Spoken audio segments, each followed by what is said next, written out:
And that is why you will never hear me mention his name. He is a terrorist. He is a criminal. He is an extremist. But he will, when I speak, be nameless. How do you think the world is going to make progress on this issue? The example of the Christchurch massacre. Is it going to be through pious ignorance? Is it going to be, would it have been better? Would it have been better for the world if they sat back and said, oh no, I would never speak the name of Osama bin Laden. I would never read Osama bin Laden's political platform and understand what his objectives are, how he's different from some groups of Muslim extremists and how he's similar to others and what the linkages are and what the nature of the threat is. Oh, no. I'm too morally pure. I choose to live in a state of pious ignorance over such details because I don't want to give the killer a name. I don't want to give the killer a face. You're goddamn wrong. The least you can do is know the killer's name and the killer's face. You should press beyond that and develop a nuanced, sophisticated understanding of what the political situation is. I wanted to feature and applaud that because it is very nice to see that at a high government level. It's a thing that we've talked about for years. We've talked about it on a personal and a news organization level. Keep them nameless, keep them faceless. There's a lot that we can learn from the situation without inadvertently making these people infamous. What is the alternative here? Do you want to live in a world where journalists think it is their moral responsibility to conceal these things from you rather than reveal them? Do you want to live in a world where members of parliament, whether it's the New Zealand parliament or the British parliament or the Canadian parliament, where members of parliament think it's their responsibility to keep you locked in a state of pious ignorance, where you don't know the name and you don't know the face and you don't know the political ideology of the people who are pulling the triggers and blowing up bombs, who are having a huge political impact in the world around you, and that the government and the CIA are responding to without any democratic oversight, without any involvement of the public. Of course, it wasn't just YouTube. There was actually a report where Facebook said that they deleted 1.5 million videos that contain footage of the shooting in the first 24 hours alone. And really, if there's anything I could attach to the end of this, is to the news orgs, the companies, the people like the Prime Minister of New Zealand, to your everyday people that are not giving a murderer what they want. And you also try and spread this movement of no face, no name. I mean, really, people like to disrespect my crew, but the fact is that you know my name and I don't know you. Let's take it all the way back to ancient Greece. If you really want to know what went down in the war between Athens and Sparta, you have got to read primary sources. You have got to read Thucydides. You have got to read Aristotle. You can even read stuff like Xenophon. Everybody is lying. Still in the year 2019, after everyone involved in that war has been dead and gone, almost everything you hear from modern sources on that is propaganda. Even the stuff you hear from ancient Rome, removed by just a few centuries from the events in ancient Greece, is propaganda, whether the people participating in it are aware that it's propaganda or not. One of the most commonly said things about that war between Sparta and Athens is that only Athens represented democracy and that in Sparta they had no democracy at all. Okay, and then you go and read primary source. Then you go and you read Thucydides describing for you how there was a debate in Sparta at the start of the war about whether or not they should go to war with Athens at all. Guess what? Public consultation and a debate and voting. They didn't follow the same voting procedure as Athens. They basically did more like have everyone in the room raise their hands. And when that wasn't clear, they said, okay, everyone who wants to go to war, stand over there. Everyone who wants peace, stand over there. Just have people vote by walking to opposite in the rooms. Guess what? The more you look into the details, whether you look in Thucydides, you look in Aristotle, it looks like the difference in degrees of democracy between Sparta and Athens is a lot more debatable. There were definitely people who could have stood up and said that they preferred the Spartan mode of democracy over the Athenian. Still to this day, what happened at the Battle of Marathon? Why do we have this word marathon in the English language? To an unbelievable extent, still to this day, you are looking at lies and propaganda if you don't get down to the level of primary source, the original opinions of the particular people who were really there, who really lived through it, people with a particular face and a particular name and a particular bias. For sure, by the way, Aristotle has his own bias. Thucydides has his own bias. They're all biased sources. But there's a world of difference between working with those original sources that were on the ground and working with the opinions of people just a few decades later, let alone a few centuries later, okay? This is political history we're all supposed to be detached about. Hey, let me ask you something. Do you feel you've gotten an unbiased impression of who the Kurdish armies are, who the Kurdish rebels are in the still ongoing, civil wars of, Iraq? This even involves Iran to a limited extent, Turkey, Syria. You think you've gotten a really clear view of that? I mean, the narrative presented in the newspapers has been, the Islamic State is bad, which it is, by the way. I'm 100% against ISIS, don't get me wrong. The Islamic State is bad, but then these other Islamic states, like Saudi Arabia, there's no problem with America supporting Saudi Arabia. Dude, Saudi Arabia is an Islamic state.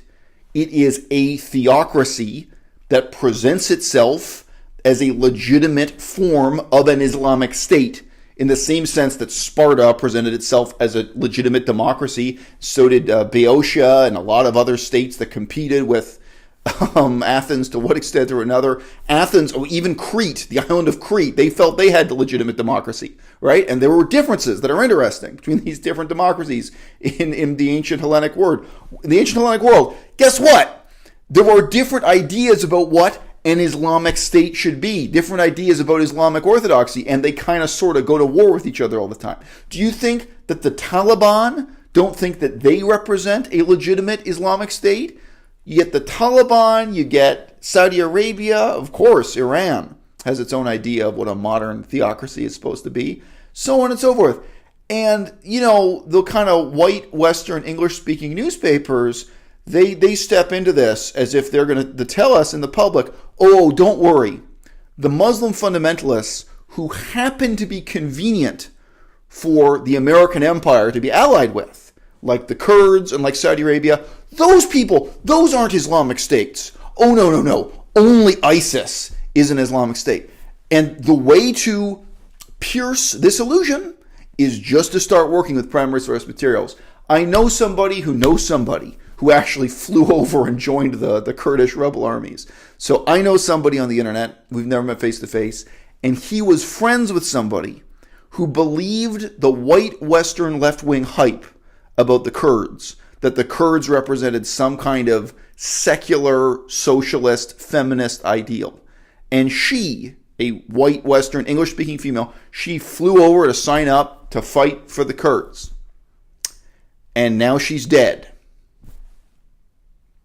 She died not even fighting for the dream of a Kurdish homeland or something that had nothing to do with her. She died fighting for bullshit propaganda on the internet. Okay? The Kurds are Muslim. They are deeply, profoundly Islamic, however you want to put it. Their idea of what an Islamic state should be differs from ISIS and differs from Iran and differs from Saudi Arabia. And by the same token, the government of Saudi Arabia has its differences from the Taliban and has its differences from ISIS, and they all demonstrate those differences by killing large numbers of people and spending up a huge military budget. Okay? Either you're working from primary source materials to understand what's going on, or you are not.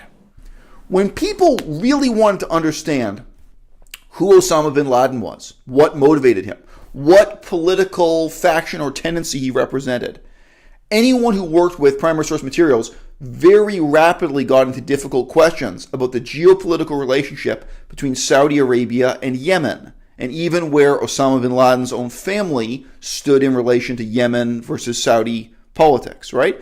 They opened the door onto this whole world of jihadist, anti-imperialist discourse, and you start to figure out the different directions and cross currents and what it is precisely that Osama bin Laden represented, what kind of threat, going for what type of objectives, in contrast to other players in that political game. Okay? How do you think the world is going to make progress on this issue? The example of the Christchurch massacre. Is it going to be through pious ignorance? Is it going to be, would it have been better? Would it have been better for the world if they sat back and said, oh no, I would never speak the name of Osama bin Laden. I would never read Osama bin Laden's political platform and understand what his objectives are, how he's different from some groups of Muslim extremists and how he's similar to others and what the linkages are and what the nature of the threat is and what's going to happen in scenario X, Y, and Z. Oh, no. I'm too morally pure. I choose to live in a state of pious ignorance over such details because I don't want to give the killer a name. I don't want to give the killer a face. You're goddamn wrong. The least you can do is know the killer's name and the killer's face. You should press beyond that and develop a nuanced, sophisticated understanding of what the political situation is. Know who it is you're disagreeing with and why. What is the alternative here? Do you want to live in a world where journalists think it is their moral responsibility to conceal these things from you rather than reveal them? Do you want to live in a world where members of parliament, whether it's the New Zealand parliament or the British parliament or the Canadian parliament, where members of parliament think it's their responsibility to keep you locked in a state of pious ignorance where you don't know the name and you don't know the face and you don't know the political ideology of the people who are pulling the triggers and blowing up bombs, who are having a huge political impact in the world around you, and that the government and the CIA are responding to without any democratic oversight, with any involvement of the public? This is worse than the kind of standard dystopian fantasy. It's worse because what they're inviting you, the public, to do is feel a sense of moral self-righteousness in preserving your own ignorance and encouraging the self-righteous ignorance of others. The way to respond to the shock and horror of history, whether it's the assassination of JFK, President of the United States, President Kennedy, or Osama bin Laden, or the unbelievable atrocities committed by communists around the world. Okay, let's get more specific here. There is a famous massacre that took place at an airport by Japanese political extremists. I'm probably going to get the name slightly wrong here. The Yogodo massacre. Sorry, I could have Googled it. A group of Japanese extremists, it deeply shocked and horrified the people of Japan. People of Japan up to that point really felt that this type of terrorist attack was something that happened in the Middle East and happened various other foreign exotic cultures. People in Japan were deeply shocked that educated Japanese people would engage in this type of terrorist attack. It was horrifying to the people of Japan. For a decade, it was one of the most talked about things. Do you think it would have been better or worse for the people of Japan if their journalists and their members of parliament, their government, responded to this by trying to obscure and hide the names and faces and political ideologies of the people who participated in that massacre and that terrorist attack? No! You should know the names, you should know the faces, you should learn what the political ideology is, and then you can respond participating in a democracy, not handing over your right to think and judge and make decisions to a de facto aristocratic elite who make those decisions on your behalf. And we all know that is the reality of U.S. foreign policy in the 21st century. There is nothing democratic about how America decided that they were going to support the Kurds. There was no public debate, there was no vote, there was no referendum. Oh, gee, guess what?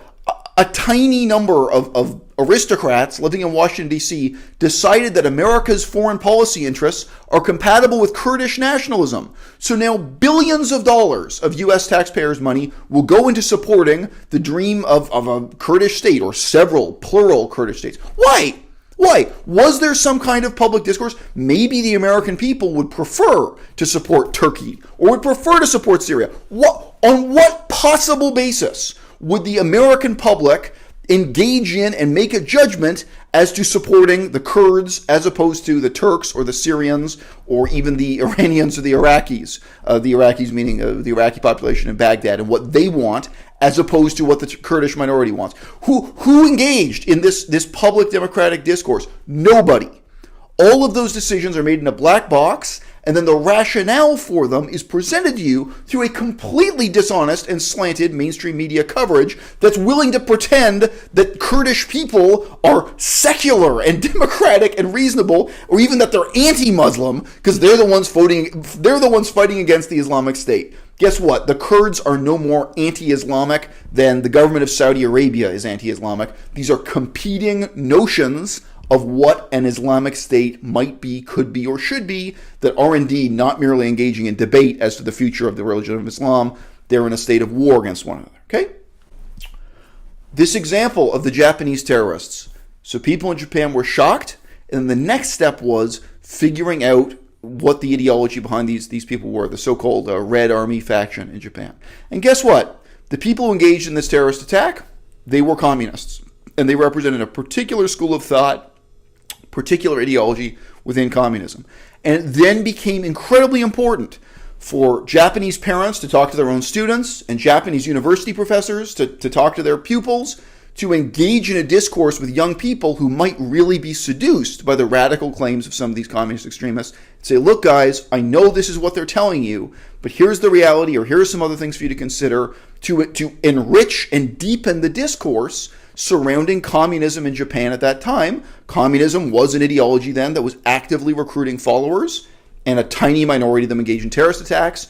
But this became a really important learning moment. Talk about learning the lessons of history that all of Japan had to engage in. And guess what? The communists in the end lost.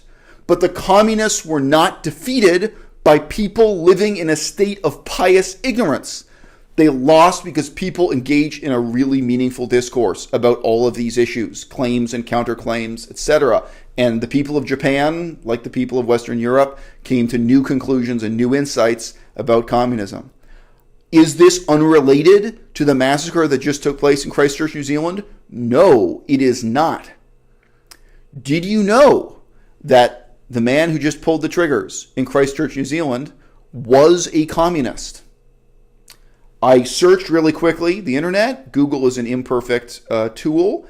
I could not find any example of a mainstream newspaper that included this information, that discussed the extent to which he was communist and the extent to which he specifically said that he admired communist China as his model of a society. There are some non-mainstream sources. I found Breitbart addressed it, and there is a Chinese newspaper, which is specifically an anti-communist Chinese newspaper called the Epoch Times, and they covered it. But when you look around, New York Times, other mainstream news sources, they either downplayed, they de-emphasized, or they completely omitted the extent to which the Christchurch mass murderer, the Christchurch terrorist, was connected to communism. Okay?